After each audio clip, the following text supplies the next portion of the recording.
Welcome back to another week of online personal training. This week we have a full body circuit featuring a similar style of work and rest ratios. Here's a quick snapshot of the workout, but first we'll go ahead and get into a quick warm-up. Hello, hoping you all are safe and healthy. From here we'll go ahead and get into our at-home workout with a nice little warm-up. So starting off, we'll just do 25 jumping jacks. After our 25 jumping jacks, we'll go ahead and go into our arm circles.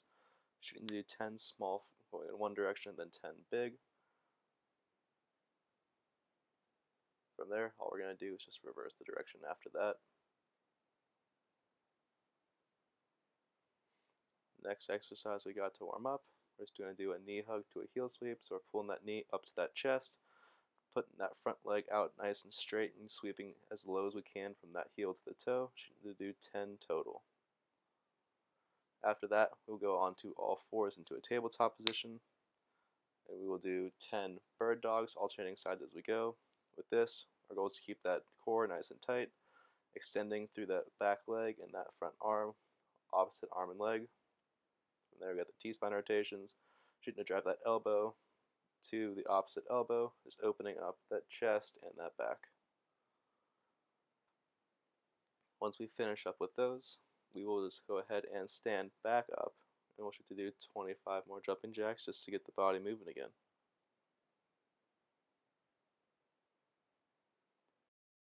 Here's a picture of the actual workout.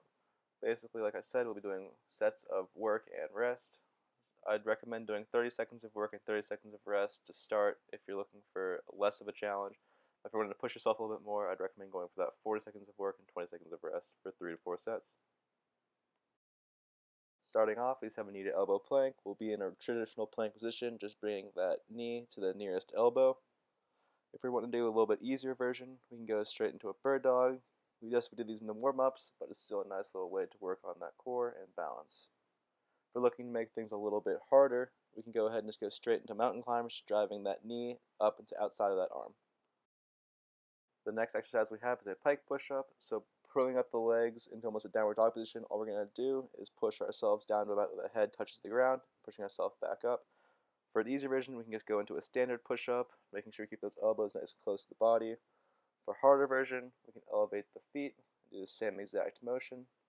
And if we really wanted to challenge ourselves, the hardest version we can do is a handstand push-up. With the handstand push-up, we want to make sure we keep those shoulders and elbows locked to make sure we don't fall over and hurt ourselves. But from there, we're just lowering down to our head touches the ground and pushing ourselves back up. The next exercise we have is a lateral lunge. With this, we're just going to step out to the side and push down, making sure we keep our butt back and knee in line with the ankle and the foot. To make this exercise a little bit easier, we can do what's called a Cossack squat, where we keep the legs widened out, and instead of taking that step, we'll just shift our weight to the side, back up to the standing position. If we want to make this exercise a little bit harder, all we have to do is just grab any random object around the house to add a little bit of weight.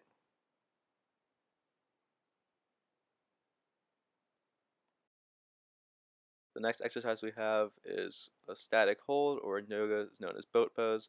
So with this, we just want to keep that chest up and keep that core nice and tight with those legs off the ground. To make this exercise a little bit easier, we can hold the legs or just use those legs to help keep our balance. And if we want to make this exercise a little bit harder, we can lay down onto the ground and do what's called a hollow body hold. We're in the same position, but keeping that lower back pressed into the ground and pulling those shoulders off the ground. Up next is the goblet squat. With this, we've covered the squat multiple times. The goblet squat just means we have an object to hold, and while we're doing this, making sure we keep that knee in line with the foot and the ankle. For an easier version, we can just do a sit to stand squat or just do a regular body weight squat.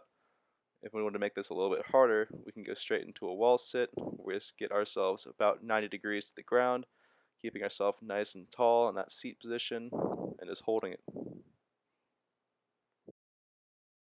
For I's, Y's, and T's, it's pretty self-explanatory. We're going to make those letters with our arms. The big thing with this is making sure we keep that chest up and pull our shoulder blades back and together when we make these motions. For the I, we go straight up. For the Y, we go up into like a 45-degree angle, and for the T, we go to the sides. If we want to make it a little bit harder, we can add weights with any objects laying around the house. And if we wanted to make this exercise even harder, we can go into Superman position and do the exact same motions.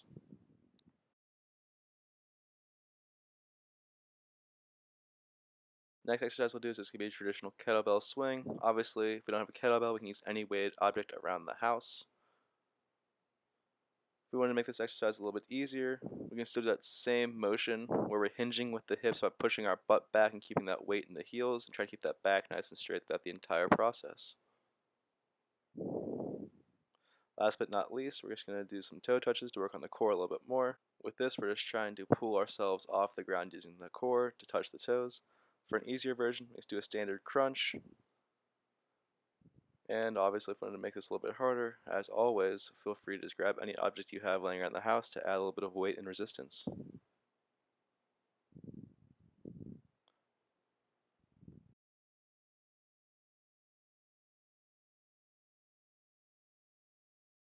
And then after we've done all of our circuits, we'll shoot to do a nice little cool down with some static stretching. Starting off, we'll shoot to do a nice little quad pull. If we can and have the balance, feel free to reach at the top. If we need to, feel free to grab a wall and still do that same pull. From there, we'll go into our sitting hamstring stretch, grabbing onto whatever we can to help pull down. After that, we'll go into hip flexor stretch, making sure we push forward onto that front leg to make a nice little stretch to that hip flexor, which I point out right here. And also, we just want to make sure we switch legs with everything, so both legs get a good nice little stretch.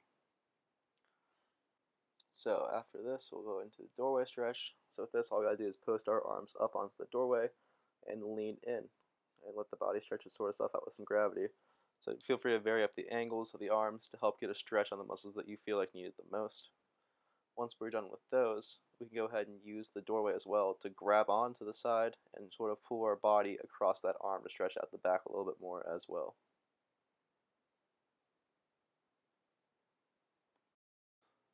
Here's just another snapshot of the workout at the end of this video. Like I said, that 30 seconds on, 30 seconds off split would be a good workout, but if you're looking to push yourself a little bit more, I'd try going for that 40 seconds on and 20 seconds of rest. Hopefully this video helps. I hope you have a great workout, and I'll see you guys next week.